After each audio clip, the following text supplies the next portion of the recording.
Hi, it's me again, Kim Emanuel, and you might not recognize my voice. As it appeared in the last two videos, the smoke from the Napa fires has diminished a little bit, so I'm able to speak again. It's a relief. This is the third of three videos, and this is time to start getting excited about what we've done. And I can be a little bit more, revealing, if you will. So in the first video, we talked about anti-aging ingredients. Exfoliation, etc. Some of the pros and cons of some of the typical anti-aging tactics that are being used right now. At the end of that video, we teased a little bit with peptides and bioactive ingredients. And then in the second video, we dove into the peptides a little bit. Some of you have asked, justifiably so, for a little bit more chemistry, maybe some diagrams, and a little bit meatier explanation of peptides and how they work and what they are. I'm writing an article that's going to address all of that, so stay tuned. It'll be coming out in the next week or so. Now, the third video, and this is one that's actually kind of cool. We're going to talk about case studies. There were hundreds, if not thousands, of case studies demonstrating in a very controlled scientific way that peptides work, and they work without harmful side effects.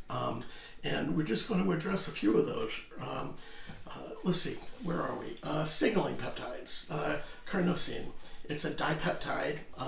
It penetrates to the upper levels of the dermis. The study here is two double-blind studies with a split face. And what happens with a split face is on one side they put a placebo. A placebo is something that looks and feels exactly like that which is being studied, but there's nothing in it really. On the other side of the face is not placebo, it's the real face cream with the peptide in it. And the study, this particular one lasted for 4 weeks each. It studied women aging 30 to 70 years old, and it was evaluating deep wrinkle reduction. Well, something amazing happened. Not only were deep wrinkles reduced, but fine wrinkles as well. This was a Johns Hopkins study done by a very responsible group. It was also found to diminish UV-induced aging. There was a sunblock attribute that nobody expected. It added about 20 SPF units to the cream. And I just, like all the case studies with peptides, I read them and I can't help smiling, because it's the answer to so many questions in a nice, safe way. There's another study, sodiolene. It's a Tripeptide 10. The study was done by a UCLA study and the Cosmetic Research Group. It's a tripeptide, 43 women, ages 40 to 56 years old. Again, it's a double-blind study with placebo on one side and the bioactive ingredient on the other. The uniformity of the fibril diameter was enhanced, which causes it to, and allows it to bind with collagen better. So you get better collagen fiber cohesion. What that means is skin's more firm and the surface tends to be a little bit smoother. One thing before we do another study, these are going to sound kind of alike, and all of them sound a little bit alike, because the general format for the case studies, they take a group of women at a certain age, they evaluate them with a placebo on one side or one site and the real stuff on the other side, and then without telling the women, the skin is evaluated. Well, so let's see. Having said that, there's a PAL-GHK tripeptide, 4-week study, 15 women, half face and half face, dramatic, unbelievable reduction in fine wrinkles. And then if you add that to a GQPR peptide, which is one of the ones that we're using, you get an absolutely remarkable reduction in fine wrinkles, enhancement of skin surface, collagen production. It just worked super well. This study was done at University of Arizona. Let's talk about a copper peptide for a minute. Copper peptide, that's a CuGHK peptide.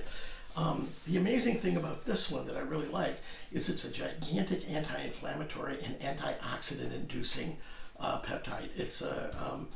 While it's a copper peptide, it's also considered a signal peptide. Anti-wrinkle, collagen stimulation, enhancement of the intercellular skin matrix. All of these things are just off the scale with this particular one. And let's see, that's four. Let's do one more. There was a Hexa Peptide 12 called Pamitol.